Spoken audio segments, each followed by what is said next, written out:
نستغفره ونؤمن به ونتوكل عليه ونعوذ بالله من شرور أنفسنا ومن سيئات أعمالنا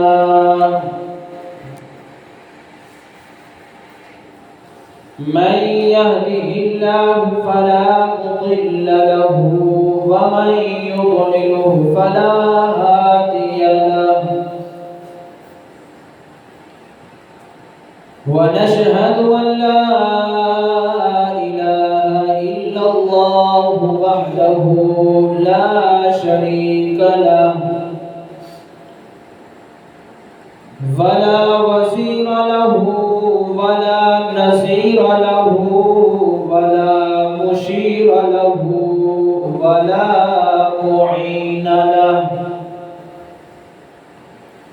ولا معين له ولا مثل له ولا مثال له ونشهد أن سيدنا وسندنا ونبينا وشفيعنا وهادينا ومرشدنا ومولانا محمدا عبده ورسوله أرسله بالحق بشيرا ونذيرا وداعيا إلى الله بإذنه وسراجا منيرا وصلى الله تعالى عليه وعلى آله وأصحابه وأزواجه وذرياته وبارك وسلم تسليما كثيرا أما بعد فأعوذ بالله السميع العليم من الشيطان الرجيم بسم الله الرحمن الرحيم طه ما أنزلنا عليك القرآن لتشقى إلا تذكرة لمن يخشى تنزيلا ممن خلق الأرض والسماوات العلى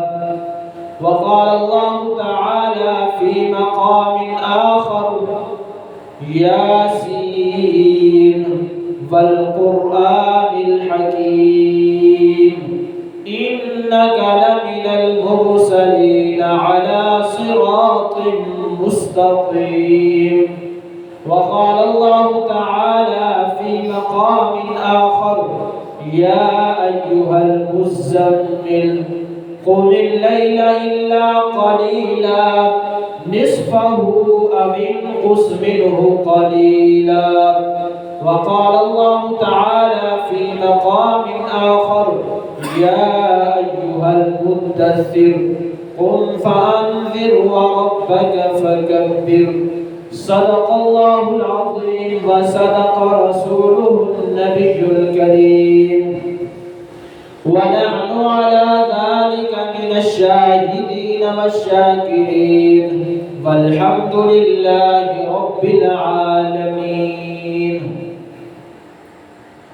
حضور آئے تو سر آفرینش پا گئی دنیا اندھیروں سے نکل کر روشنی میں آ گئی دنیا ستے چہروں کا زگ اترا بجھے چہروں پہ نور آیا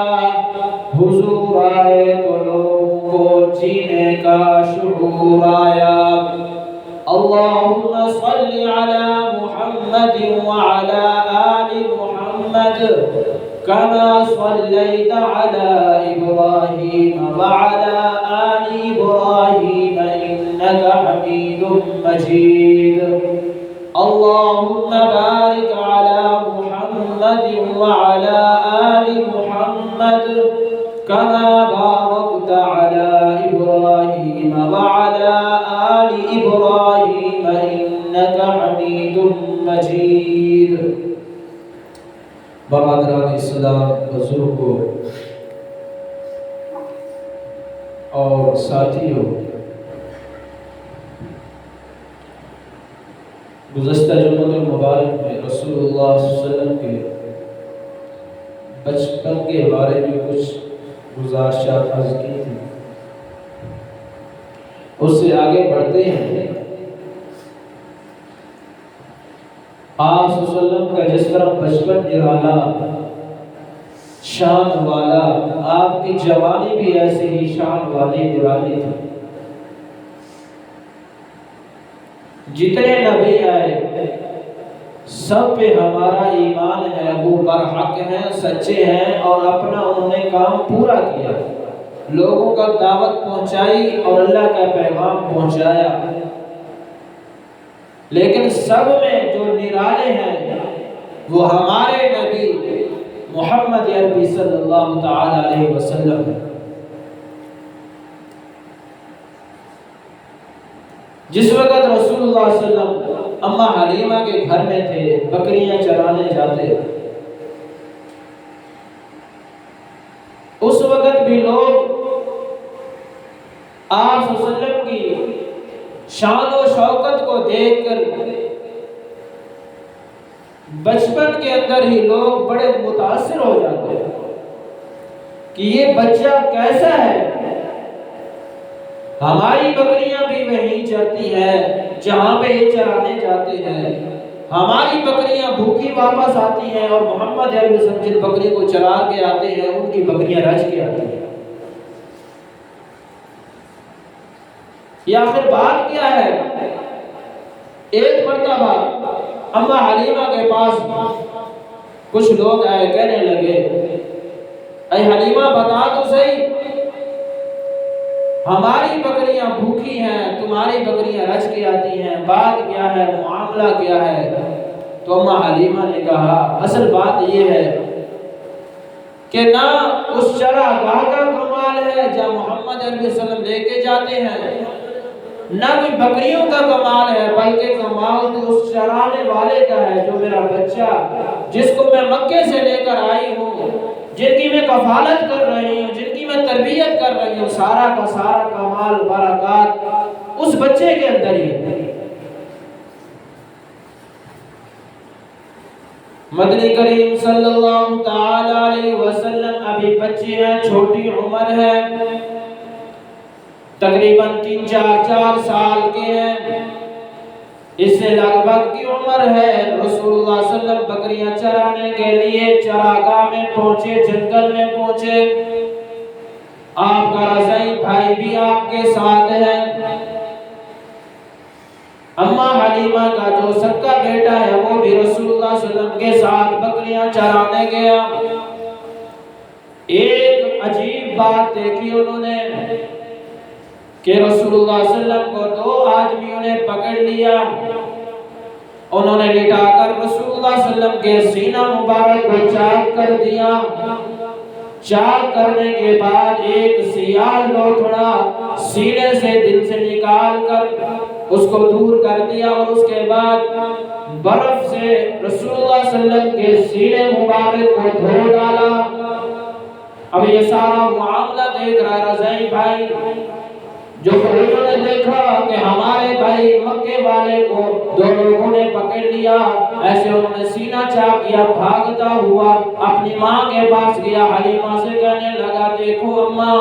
آج ہمارے بھائی کو 2 آدمیوں نے قتل کر دیا ہے، مار ڈالا ہے. حلیمہ کو خوف ہو گیا، ڈر گئی کہ کہیں اس وجہ سے میرے اس بیٹے کو جس کو میں پالنے کے لیے لائی ہوں کچھ ہو نہ جائے. فوراً بھاگتی ہوئی جنگل کی طرف آئی، دیکھا کہ رسول اللہ صلی اللہ علیہ وسلم ایک اور میں درخت کے نیچے سہمے ہوئے کھڑے ہیں، ڈرے ہوئے ہیں. اماں حلیمہ نے پوچھا بیٹا کیا ہوا؟ اما حلیمہ کو حضور صلی اللہ علیہ وسلم نے سارا کا سارا واقعہ بیان فرما دیا۔ ایسے دو شخص آئے، انہوں نے میرا سینہ چاک کیا اور مجھ سے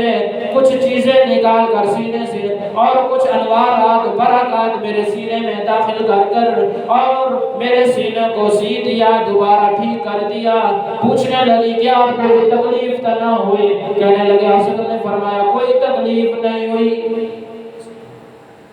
عزیز دوستو، اسے شق صدر کہتے ہیں۔ آپ صلی اللہ علیہ وسلم کے سینے کو وہ جو سیاہ دھبا نکالا، جو لوتھڑا نکالا، وہ مادہ تھا جو سیاہ کاری والا، جو گناہ کاری والا، اللہ تعالیٰ نے اپنے پیغمبر کے سینے سے اس کو نکال کر دور کر دیا۔ سیاہ کاری سے، بدکاری سے، شیطان کے وسوسے سے اللہ تعالیٰ نے آپ صلی اللہ علیہ وسلم کو سینے کے پاک کر دیا، اب انوارات سے بھر دیا گیا۔ عزیز دوستو، حلیمہ اسی دن سے ڈری ہوئی تھی کہیں میرے بیٹے کو کچھ ہو نہ جائے، کہیں کوئی تکلیف نہ ہو جائے۔ فوراً تیاری کر کے مکے میں لے آئی، حضرت آمنہ کے پاس آ گئی، کہنے لگی اے آمنہ تیرے بیٹے کو ہم لے کر کو تو گئے، پر وہاں پہ ایک ایسا معاملہ ہوا، ایسی بات پیش آئی، بہت میں ڈر گئی کہ آپ کے بیٹے کو دو آدمیوں نے، حالانکہ وہ فرشتے سے انسانی شکل میں آئے تھے، انہوں نے آ کر آپ کے بیٹے کو سینے کو چاک کر کے کچھ چیزیں نکال کر انوار اور برکات ڈال دی اور سینے کو دوبارہ ٹھیک کر دیا، اس کو کچھ ہو نہ جائے، ذرا دیکھ لیجئے۔ اما آمنہ کہنے لگی اللہ تعالیٰ ان کی قبر پہ رحمت نازل فرمائے، کروڑوں برکتیں نازل فرمائے۔ کہنے لگی اے حلیمہ ڈرنے کی کوئی بات نہیں، میں تو زمانہ جاہلیت کے اندر جس وقت بچہ بھی پیدا نہیں ہوا تھا، اس وقت سے میں نے ایسی ایسی چیزیں دیکھی، ایسے ایسے انوارات برکات دیکھے، اس کے اندر یہ مجھے پکا یقین ہے کہ رسول اللہ صلی اللہ علیہ وسلم کو، میرے اس بیٹے کو، بچے کو، کوئی شیطان اس کو اللہ اکبر کوئی تکلیف نہیں دے سکتا، کوئی پریشان نہیں کر سکتا، کوئی دکھ والی بات نہیں، آپ بے غم ہو جائیں، کوئی بات نہیں، کچھ بھی نہیں ہو سکتا اس کو، اللہ تعالیٰ اس کی حفاظت فرمائیں گے۔ رسول اللہ صلی اللہ علیہ وسلم کی جب عمر مبارک 6 سال کو پہنچی،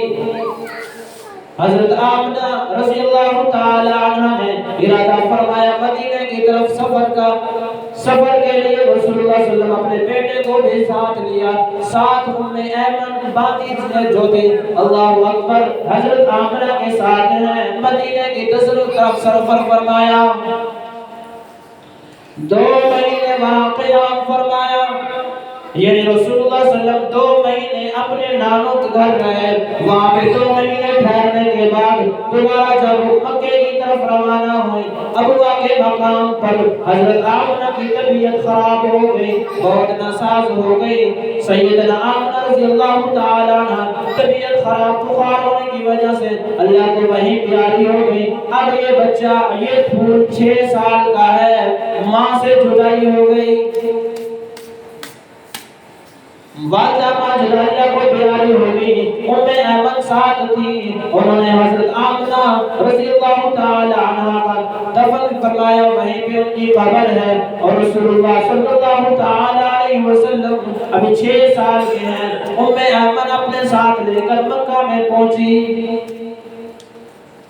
اللہ تعالیٰ یہ دکھانا چاہتے ہیں کہیں دنیا والے یہ نہ کہیں کہ اللہ اکبر کہ محمد عربی صلی اللہ تعالیٰ علیہ وسلم کا گھرانہ بڑا پاک تھا، آپ کی والدہ ماجدہ بڑی شان والی تھی، ان کی تربیت ان کی والدہ نے فرمائی، کہیں یہ نہ کہیں کہ ان کے والد بڑے شریف تھے کہ اس محمد عربی صلی اللہ علیہ وسلم کی تربیت انہوں نے کی، ایسے گھر میں پال پوس ہوئی، تربیت ہوئی، اس لیے شریف ہے، اس لیے امانت دار ہے، بلکہ اللہ نے بتا دیا 6 سال کی عمر میں ان کی والدہ بھی اپنے پاس بلا لی، فرما دیا اور لوگوں دنیا والوں محمد علیہ وسلم کا کوئی استاد نہیں، کوئی تربیت دینے والا نہیں، میں نے امی پیدا کیا، میں خود ہی اس کا استاد ہوں۔ ساری کی ساری تربیت اللہ نے دی، ساری کی ساری اللہ اکبر علم اللہ نے عطا فرمایا۔ عزیز دوستو، جہاں پہ سارے نبیوں کا علم ختم ہوتا ہے، وہاں سے میرے محمد عربی کا علم شروع ہوتا ہے۔ ابو ایمن جو تھے فوراً عبد المطلب ان کے دادا کے پاس سپرد کر دیا۔ عبد المطلب نے آپ صلی اللہ علیہ وسلم کا بڑا دھیان فرمایا، کفالت فرمائی، یہاں تک کہ ایک فرش بنا کے رکھا ہوا تھا،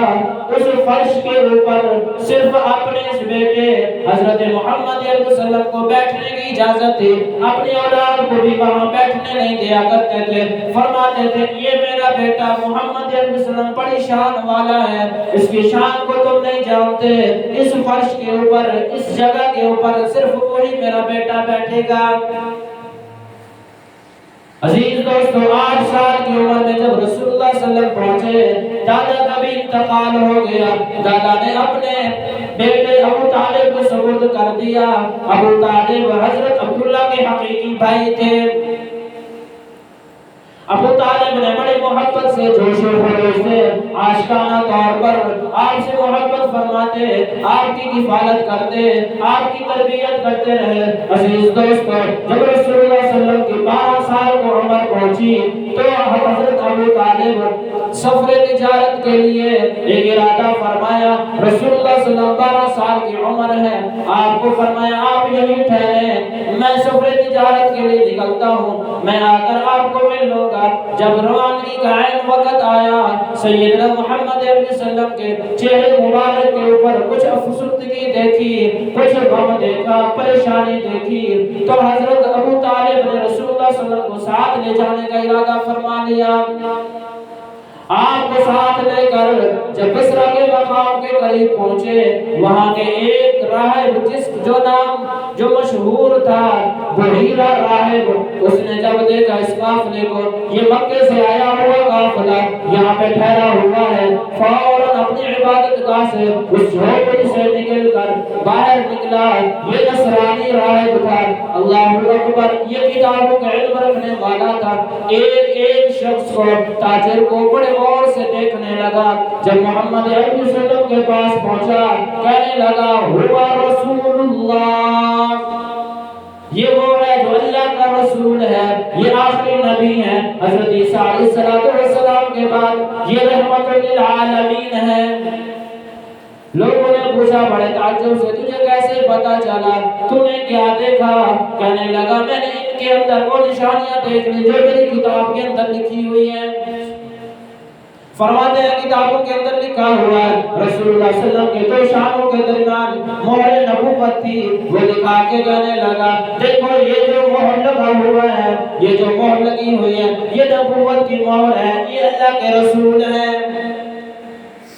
اللہ کے واسطے دینے لگا، قسمیں اٹھا کر کہنے لگا لوگوں ان کو شام کی طرف مت لے جانا، وہاں پہ رومی لوگ ہیں، یہودی ہیں، ان کو قتل کر ڈالیں گے، اللہ اکبر، اس کو یہیں سے واپس لوٹا لو، اس بچے کو مکے میں دوبارہ چھوڑ کر آؤ۔ رسول اللہ صلی اللہ علیہ وسلم کی وجہ سے ہی انہوں نے سارے تجارت قافلے جو تھا ان کی دعوت کی، کھانے کا انتظام فرمایا۔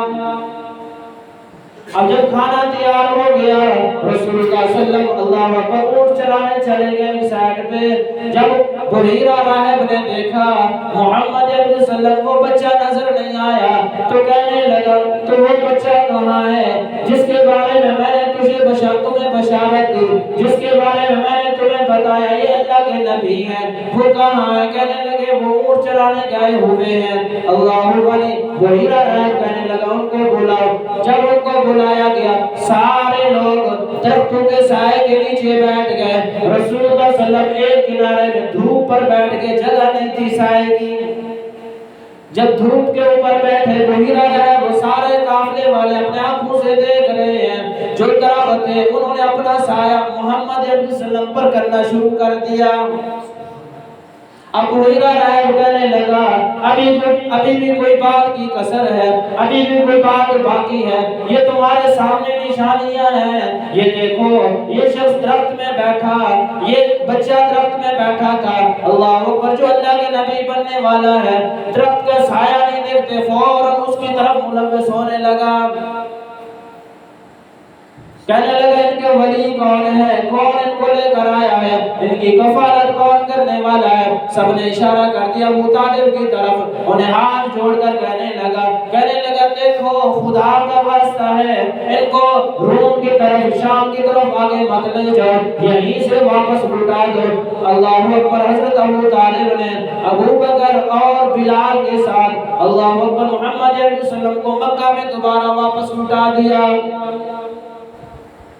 اب رسول اللہ صلی اللہ علیہ وسلم مکہ کے اندر رہ رہے ہیں، بڑی امانت کا شہرت ہے آپ صلی اللہ کی بڑی امانت۔ اللہ اکبر۔ امین اور کے لقب سے پکارنے لگے سب لوگ آپ کو سچا کہنے لگے، صادق الامین کہنے لگے، سارا کا سارا آپ سے متاثر تھا، آپ کے اخلاق کو دیکھ کر سارے لوگ متاثر تھے۔ جب آپ کی عمر مبارک 25 سال کو پہنچی، عزیز دوستو، سفر تجارت کے لیے آپ صلی اللہ علیہ وسلم نے دوبارہ سفر فرمایا۔ یہ کون سا سفر تھا؟ خدیجہ کبریٰ کا مال لے کر شام کی طرف روانہ ہوئے۔ ابو طالب کو کچھ مالی حیثیت ٹھیک نہیں تھی، اللہ اکبر، کچھ کمزوری حیثیت کی وجہ سے حضور صلی اللہ علیہ وسلم نے یہ ارادہ فرمایا، اپنے چچا سے مشورہ فرمایا، چچا نے اجازت دے دی۔ حضرت خدیجہ کبریٰ رضی اللہ تعالیٰ عنہ، کون خدیجہ جن کی پورے مکے کے اندر شہرت تھی، کون خدیجہ جو اللہ اکبر باحیا عورت تھی، کون خدیجہ جس کے پاس اتنا مال تھا کہ سارے قافلے کا مال ایک طرف، خدیجہ کا مال ایک طرف۔ رسول اللہ صلی اللہ علیہ وسلم وہ مال تجارت خدیجہ کا مال لے کر قافلے کے ساتھ روانہ ہوئے۔ ان کے ساتھ ایک اپنے غلام کو میسورہ غلام تھا، ان کو ساتھ بھیجا کہ جاؤ ان کے ساتھ ان کی شان کو دیکھنا، ان کے ساتھ کوئی انوکھا کام ہے تو مجھے بتانا، ان کے ساتھ کوئی عجیب بات پیش ہے تو مجھے بتانا۔ وہ غلام ساتھ ساتھ جا رہا ہے۔ اللہ اکبر۔ ایک درخت کے نیچے جب رسول اللہ صلی اللہ علیہ وسلم نے آرام فرمایا، ایک اور راہب آیا، کہنے لگا یہ وہی شخص ہے جس کی بشارت ہماری کتابوں میں دی گئی ہے، یہ اللہ کے نبی بننے والے ہیں۔ اس راہب سے پوچھا کہ یہ تجھے کیسے پتا چلا؟ انہوں نے کہا یہ جو درخت ہے، اس درخت کے نیچے حضرت عیسیٰ علیہ السلام کے بعد کسی نے یہاں کوئی نہیں ٹھہرا، اب وہی ٹھہرا ہے جو آخری نبی اللہ کا بننے والا ہے۔ حضور صلی اللہ علیہ وسلم اس کے بعد خرید و فروخت میں مشغول ہو گئے۔ پتہ چلا تجارت کرنا نبیوں کا پیشہ ہے۔ عزیز دوستو، تجارت کرو، اللہ اکبر، اس طریقے سے کرو جیسے قرآن نے حکم دیا، رجال لا تلہیہم تجارت ولا بیع عن ذکر اللہ واقام الصلاۃ وایتاء الزکاۃ۔ وہ تاجر لوگ جن کو وہ تجارت جو ہے اللہ کے ذکر سے، نماز سے، زکوٰۃ سے مانی نہیں ہے۔ یعنی تجارت جب تم کر رہے ہو، جب اللہ کا ذکر کا وقت آتا ہے، نماز کا وقت آتا ہے، زکوٰۃ دینے کا وقت آتا ہے، ذرا بھی ہچکچاہٹ نہیں آتی، فوراً اللہ کے حکم کو پورا کرتے ہو۔ ان تاجروں سے، ان تجارت کرنے والوں سے اللہ بڑی محبت فرماتے ہیں۔ رسول اللہ صلی اللہ علیہ وسلم خرید و فروخت کرنے سے جب فارغ آئے، واپس ہوئے مکے کی طرف، وہ غلام کہنے لگا خدیجہ کبریٰ سے، آئے خدیجہ دیکھو آج میں نے بڑی عجیب چیزیں دیکھی، اس سفر کے اندر میں نے بڑی عجیب باتیں دیکھی، میں نے ایسی چیزیں دیکھی، دھوپ ہوتی، فل گرمی ہوتی، سارے ہم لوگ اب رہے تھے، گرمی کی وجہ سے پریشان ہوتے، پر محمد علیہ وسلم پر اللہ اکبر بادل آ کر سایہ کر دیتا تھا۔ اس لیے کیوں نہ کہیں محمد ہمارے بڑی شان والے، محمد ہمارے بڑی شان والے، وہ نبیوں میں رحمت لقب پانے والے، محمد ہمارے بڑی شان والے، ان کو رتبے خدا دینے والے، محمد ہمارے بڑی شان والے۔ اللہ نے ایسی شان عطا فرمائی، ایسا مقام عطا فرمایا۔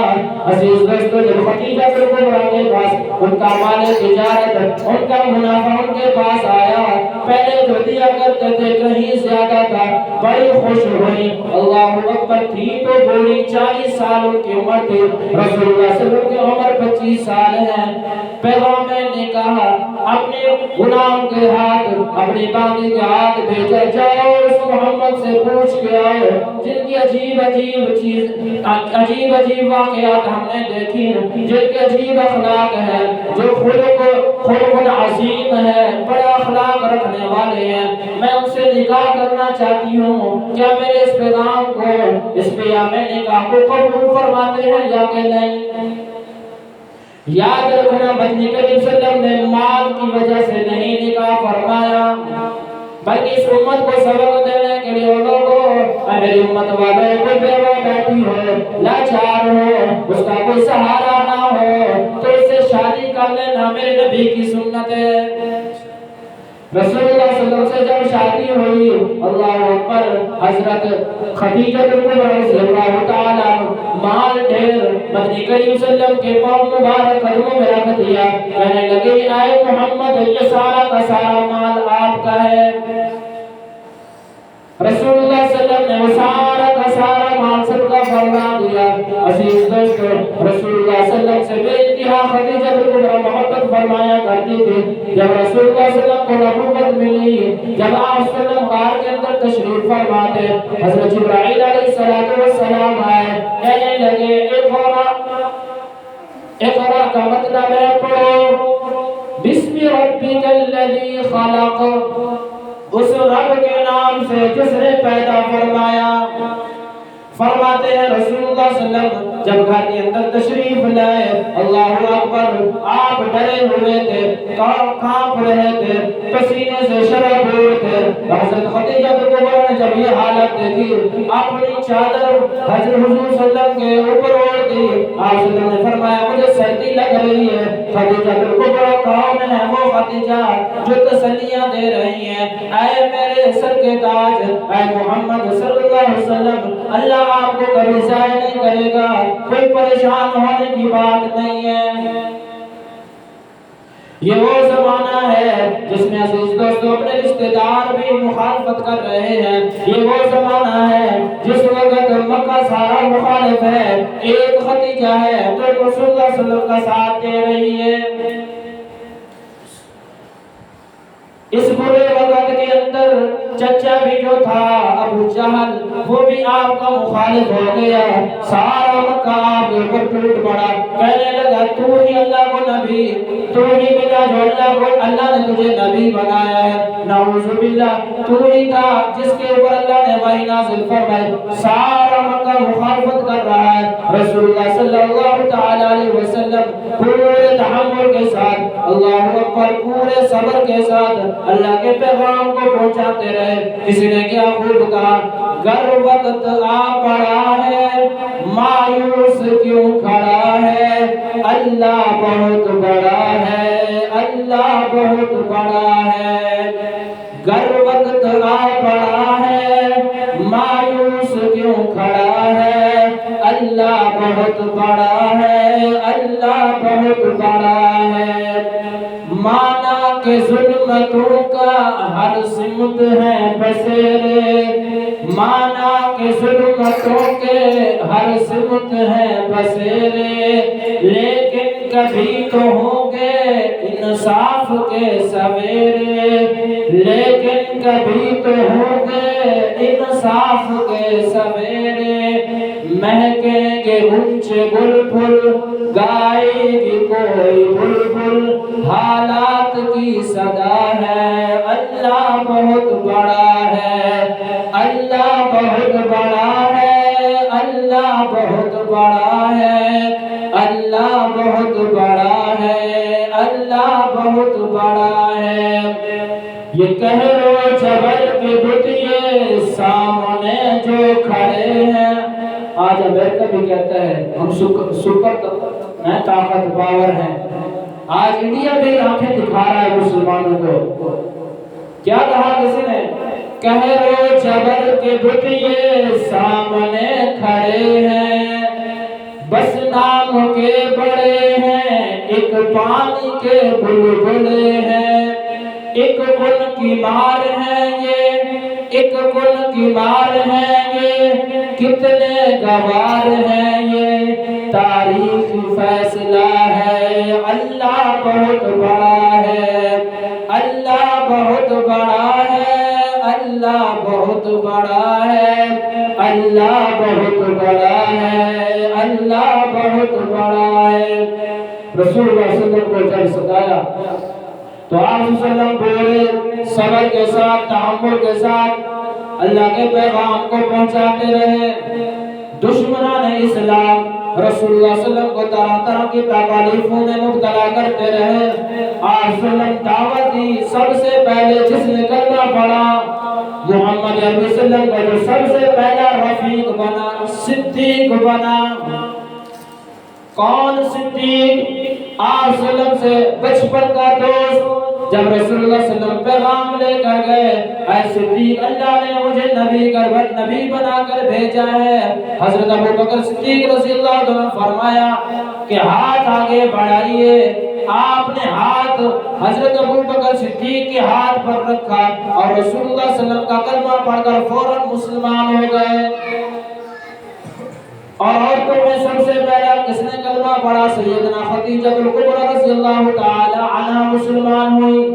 بچوں میں سب سے پہلا کلمہ پڑھنے والے حضرت علی رضی اللہ تعالی عنہ، اللہ اکبر۔ اور رسول اللہ صلی اللہ علیہ وسلم کا یہ چھوٹا سا یہ چھوٹی سی جماعت آپ صلی اللہ علیہ وسلم نے مکہ کے اندر تیار فرمائی، اللہ کے دین کا کام کرنا شروع کیا۔ عزیز دوست، آج کسی کو دین کی بات کرو، اگر کوئی وہ بات مخالف کر دے تو ہم کہتے ہیں یار یہ لوگ کیسے ہیں، کیوں برا بھلا کہتے ہیں۔ عزیز دوستو، آج اگر لوگ ہمیں دین کی وجہ سے برا بھلا کہیں، ہمیں تکلیف نہیں ہونی چاہیے، کیونکہ اس دین کی خاطر نبیوں نے بھی تو قربانیاں دی ہیں۔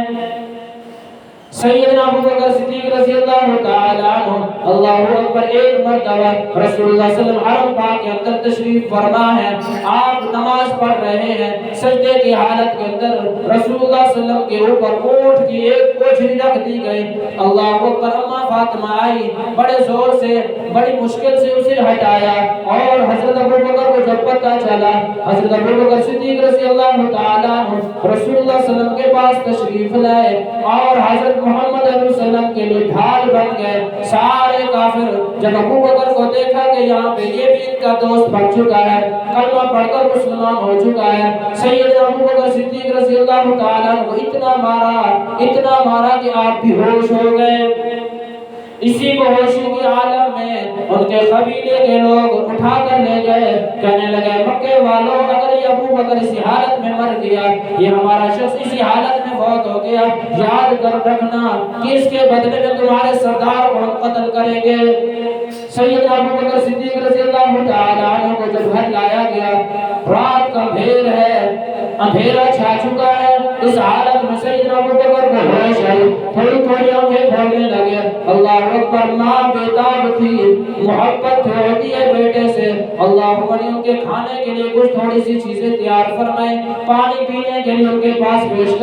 کیا، اور سب سے پہلے جو الفاظ نکلے سیدنا ابو بکر فرمانے لگے، میرے محمد، میرے محبوب کا کیا حال ہے صلی اللہ علیہ وسلم۔ ماں کہنے لگی ابھی مسلمان نہیں ہوتی، جس کی وجہ سے تیرے اوپر مصیبت آئی، جس کی وجہ سے تجھے مار کھانی پڑی، جس کی وجہ سے تجھے ستایا گیا، پھر تو اسی کا نام لے رہا ہے، باز آ جا، باز آ جا۔ سیدنا ابو بکر نے قسم اٹھا کر کہا کہ اماں، جس وقت محمد علیہ وسلم کا حال کا مجھے نہیں پتا چلے گا، اس وقت تک کوئی چیز میں کھانے کو تیار نہیں ہوں۔ جمیل وہاں پہ موجود تھے، وہ مسلمان ہو چکے تھے۔ اللہ اکبر، جب والدہ سے بار بار اصرار کرنے لگے تو والدہ نے کہا بیٹا مجھے تو پتہ نہیں کہ آپ کے نبی محمد صلی اللہ علیہ وسلم کہاں ہیں۔ حضور صلی اللہ علیہ وسلم نے جمیل کی طرف اشارہ فرمایا کہ ان سے پوچھو، ان کو پتا ہوگا۔ حضرت جمیل فرمانے لگی اے ابو بکر، ایسا سے بات کرو، تمہیں تو ستایا جا رہا ہے، تمہارے تو ایمان کا، تمہارے اسلام لانے کا لوگوں کو خبر ہو چکی ہے، میری خبر نہیں ہے، کہیں لوگ مجھے بھی پریشان نہ کریں۔ اللہ اکبر، سیدنا ابو بکر نے کہا کوئی ڈر کی بات نہیں، کوئی پریشانی کی بات نہیں، مجھے بتاؤ محمد علیہ وسلم کہاں ہے۔ جمیل کہنے لگی دار ارقم کے اندر رسول اللہ صلی اللہ علیہ وسلم خیریت سے ہے۔ اب حضرت ابو بکر صدیق رضی اللہ تعالیٰ عنہ فرمانے لگے مجھے وہاں پہ لے کر جاؤ۔ اللہ اکبر، اپنی والدہ اور ام جمیل کا سہارا لے کر قدموں گھسٹتے ہوئے قدموں کے ساتھ دار ارقم میں پہنچے۔ جب رسول اللہ صلی اللہ علیہ وسلم نے حضرت ابو بکر کو دیکھ کر کھڑے ہو گئے، اللہ اکبر،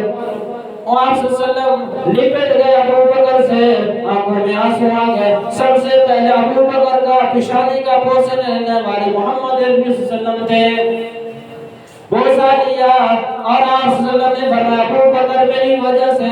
اللہ کے دین کی وجہ سے آپ کو اتنا ستایا گیا، اے ابو بکر جتنی قربانی تو نے دی ہے اللہ اکبر اللہ سے قبول کرے، اللہ اس کے بدلے میں بڑا تجھے مقام عطا فرمائے گا۔ عزیز دوستو، اس دین کے لیے بڑی بڑی قربانیاں دی لوگوں نے۔ عزیز دوستو، صحابہ کرام کی چمڑی بھیڑ دی گئی، اللہ اکبر، حضرت ایک عورت جن کی آنکھیں نکال دی گئی، اللہ اکبر، حضرت خبیب رضی اللہ تعالیٰ عنہ کو سوٹی پہ لٹکا کر لوگوں نے تیروں سے آپ کے بدن مبارک کو چھلنی کر دیا گیا، تپتے ہوئے گڑھاؤں میں ڈال دیا گیا، اللہ غنی، گردنیں ان کی قتل کر دیا گیا، گردنیں ان کے سر ان کے جدا کر دیے گئے۔ عزیز دوستو، آج ہمارے لیے یہ 5 وقت کی نماز پڑھنا بڑا مشکل ہے۔ ان سے پوچھو جنہوں نے اس دین کی خاطر اپنے بچوں کو یتیم کرایا ہے۔ آپ صلی اللہ علیہ وسلم کا آنا دنیا میں باعث رحمت، وما ارسلناک الا رحمتا للعالمین، قرآن کریم کہتا ہے رسول اللہ صلی اللہ علیہ وسلم تمام جہانوں کے رحمت للعالمین بنا کے بھیجے گئے، جانوروں کو بھی رحمت۔ آپ صلی اللہ علیہ وسلم سفر میں تشریف لے کے جا رہے تھے، اللہ اکبر، ایک یہودی نے ہرن پکڑا ہوا تھا، ہرن رو رو کے کہہ رہا تھا اے محمد، اے اللہ کے نبی صلی اللہ علیہ وسلم، مجھے تھوڑی دیر کے لیے اس یہودی سے رہائی دلوا دیجیے، وہ سامنے پہاڑی آپ کو نظر آ رہی ہے، اس پہاڑی کے پیچھے میرے بچے ہیں، میں دودھ پلا کے ابھی واپس آ جاؤں گی۔ رسول اللہ صلی اللہ علیہ وسلم نے اس یہودی سے فرمایا دیکھو اس کو تھوڑی دیر کے لیے رہا کر دو۔ وہ یہودی کہنے لگا تو کیسا شخص ہے، کیسا انسان ہے، تجھے میں کیا کہوں، کتنی بڑی مشکل سے میں نے اس ہرن کا شکار کیا، کتنی مشکل سے میرے ہاتھ میں لگا، اب آپ کہہ رہے ہیں اس کو رہا کر دو، بھلا شکار کیا ہوا جانور دوبارہ واپس آتا ہے، یہ ہو نہیں سکتا میں اسے چھوڑوں۔ رسول اللہ صلی اللہ علیہ وسلم نے فرمایا تو میرے کہنے پر میری بات مان لے، اسے چھوڑ دے، اگر یہ واپس نہ آیا جتنے پیسے کہے اگر جو کہے گا میں دے دوں گا۔ اللہ اکبر، رسول اللہ صلی اللہ علیہ وسلم اس بات پر یقین کرتا ہوا اس ہرن کو چھوڑ دیا، یہ ہرن چھلانے لگاتا ہوا پہاڑی کی اور میں گیا، اللہ اکبر، تھوڑی سا وقت گزرتا وہ دوبارہ ہرن دوڑتا ہوا اسی یہودی کے پاس رسول اللہ صلی اللہ علیہ وسلم کے قدموں میں آ گیا، اس ہرن کو دوبارہ یہودی نے پکڑ لیا، شکار کر لیا۔ اس یہودی نے کہا بھلا بتاؤ کیا معاملہ ہے، تمہاری بات کیسے اس ہرن نے مان لی، تم نے کیسے یقین کر کے ہرن مجھ سے رہا کرایا؟ رسول اللہ صلی اللہ علیہ وسلم نے ارشاد فرمایا میں اللہ کا نبی ہوں، اللہ میرے اوپر وحی نازل کرتے ہیں، جانوروں کو بھی پتہ ہے یہ اللہ کے نبی ہیں۔ اسی وقت کتابوں کے اندر لکھا ہوا ہے وہ یہودی جھولا کلمہ پڑھ کر مسلمان ہو گیا۔ اللہ اکبر، عزیز دوستو، رسول اللہ صلی اللہ علیہ وسلم تمام چیزوں کے لیے رحمت للعالمین بنا کر بھیجے گئے۔ ایک اونٹ کی بات ہے، اونٹ بلبلاتا ہوا روتا ہوا رسول اللہ صلی اللہ علیہ وسلم کے قدموں میں آ گیا، اللہ اکبر کہنے لگا اللہ کے نبی، اے اللہ کے محبوب، کہ یہ جو میرا مالک ہے میرے اوپر بوجھ اتنا رکھتا ہے مجھ سے برداشت نہیں ہوتا، کھانا تو تھوڑا دیتا ہے، کام زیادہ لیتا ہے، عمر میری زیادہ ہو چکی ہے، مجھ سے برداشت نہیں ہو رہا، خدا را اس مالک کو سمجھا دیجئے۔ رسول اللہ صلی اللہ علیہ وسلم نے اس مالک کو بلایا، اونٹ کا مالک آیا، اس نے فرمایا بتا تو کیا کرتا ہے اس اونٹ کے ساتھ، یہ تیری شکایت کر رہا ہے، اس رب سے ڈر، اس خدا سے ڈر جس نے تجھے یہ اونٹ دیا، اس خدا سے ڈر جس نے تجھے یہ مال دیا، اس کو کھانا تھوڑا دیتا ہے، اس کے اوپر بوجھ زیادہ رکھتا ہے، اللہ سے ڈر، کھانا اسے پورا دیا کر، بوجھ ہلکا رکھا کر۔ آج تم جاتے نہیں ہو شہر کے اندر چکر لگایا کرو، کتنے لوگ کتنے بدبخت وقت لوگ ایسے بھی دیکھے اللہ اکبر ریڑھی جو ہے جو پھل پھول بیچنے والے ہیں اللہ اکبر جانور کے اوپر رکھا ہوا ہوتا ہے صبح سے وہ پھل پھول بیچنے لگتے ہیں شام تک اس جانور سے ریڑھی نہیں اتارتے وزن نہیں ہٹاتے کیا ان کو کون سمجھائے ان کو ذرا سوچو تو صحیح یہ بھی جانور ہے اگر اسے آخر اسے بھی بھوک لگتی ہے پیاس لگتی ہے ذرا ان کا بھی خیال رکھا کرو عزیز دوستو رسول اللہ صلی اللہ علیہ وسلم کی جو زندگی ہے ہمارے لیے نمونہ ہے ہم اس کے مطابق زندگی گزاریں اللہ کے رسول صلی اللہ علیہ وسلم جو ہمیں درس دے کر گئے اس کے مطابق ہم زندگی گزاریں اپنے نیک اعمال صالح اعمال کو عزیز دوستو یقینی بنائیں آخرت کا یقین کرتے ہوئے اللہ کو خوش کریں اللہ کو راضی کریں سارے ساتھ اس کے اوپر کوشش کریں نماز 5 وقت کی ادا کرو وقت پر آیا کرو وقت بہت تھوڑا ہوتا ہے تو بات کرنے کا مقصد یہ ہے آپ صلی اللہ علیہ وسلم جو آئے اس امت کو ایک درس دینے کے لیے آئے اور اس امت کے اوپر خصوصی رسول اللہ صلی اللہ علیہ وسلم کی رحمت ہے کہ آپ صلی اللہ علیہ وسلم نے اس امت کے لیے اتنا کچھ کیا کہ ہم جتنا بھی ان کے لیے ہم دعا کریں درود بھیجیں ہمارے لیے کم ہے ہم جتنا ہو سکے رسول اللہ صلی اللہ علیہ وسلم کی سنتوں پہ عمل کریں جتنا ہو سکے آپ صلی اللہ علیہ وسلم کے زندگی کے مطابق اپنی زندگی گزاریں اللہ تعالیٰ عمل کی توفیق عطا فرمائے وآخر دعوانا الحمدللہ